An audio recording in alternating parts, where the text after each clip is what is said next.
bienvenue dans cette troisième et dernière partie du tutoriel, les 5 trucs et astuces. Nous allons revoir ensemble 5 points clés à bien avoir en tête avant de débuter avec le logiciel GazePoint 3 HD. Le premier élément, la première astuce, c'est le choix du multimédia. Souvenez-vous, dans la capsule numéro 1, nous avons vu l'image de la petite fille et du bus.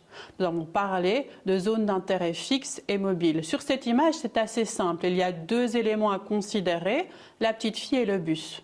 Lorsque l'on regarde l'image à côté, qui est en réalité une vidéo, eh bien, il y a beaucoup plus d'informations, il y a beaucoup plus de choses qui peuvent être identifiées. Et c'est donc le premier élément à avoir bien en tête, c'est de veiller au choix du type de média et à la densité des stimuli à l'écran.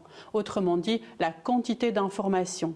Ça va donc demander aux chercheurs de préidentifier les zones d'intérêt et puis de veiller aux stimuli en déplacement pour éviter les superpositions de zones. Ça va également demander aux chercheurs de faire des allers-retours constants entre la richesse du média qu'ils souhaitent montrer aux participants et puis la faisabilité du logiciel. Astuce 2, déterminer des zones d'intérêt.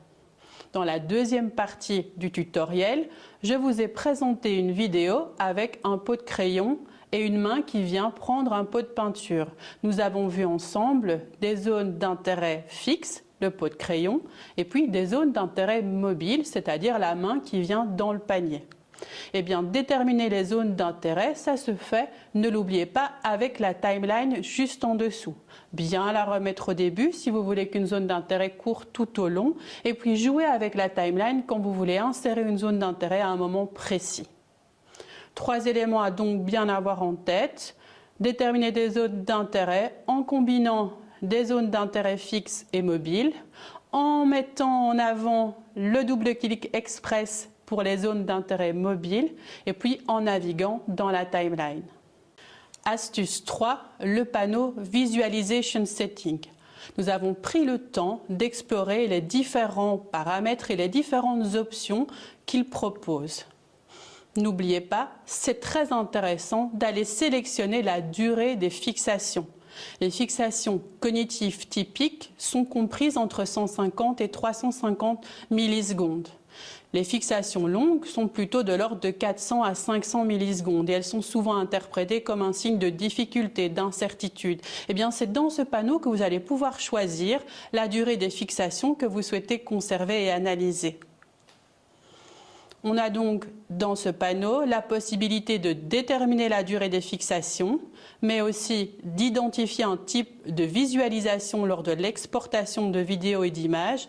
Et puis ça permet d'exporter un type de données à la fois par dispositif. Autrement dit, si vous souhaitez une carte de chaleur à la minute 1 d'une vidéo, eh bien vous exportez précisément ce que vous voyez sur votre écran, la carte de chaleur générée à la minute 1. Astuce 4, première analyse pré-traitée. C'est une astuce vraiment importante. Si vous regardez l'image devant vous, vous voyez 3 bancs, bien entendu, mais également un tableau. Sur ce tableau, il y a une analyse qui a déjà été générée par le logiciel GazePoint 3 HD avec des éléments que vous pouvez utiliser. Alors ces éléments, eh bien, ils vont permettre d'avoir une première analyse, une première idée de vos données.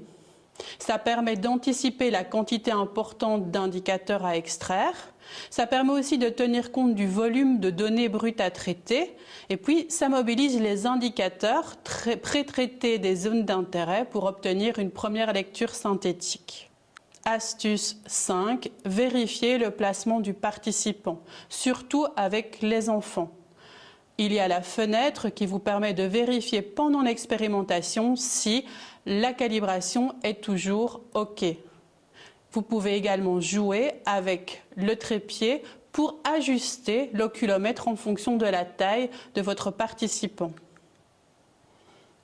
3 donc mini-astuces concernant le placement du participant. Ajustez bien l'oculomètre sur le trépied, maintenir la fenêtre de suivi ouverte afin d'observer la qualité du signal et puis vérifier la qualité des données lors de l'exportation. Si vous avez plus de 70% de données valides, eh bien c'est un indicateur de la qualité de vos données. Il existe bien entendu d'autres astuces, d'autres trucs, d'autres informations que vous pouvez retrouver, notamment dans des lectures spécifiques. En voici une première qui est à l'écran. Et puis également des repères méthodologiques incontournables. On vous en propose 3 à l'écran également. Merci d'avoir suivi le tutoriel d'utilisation du logiciel GazePoint 3 HD.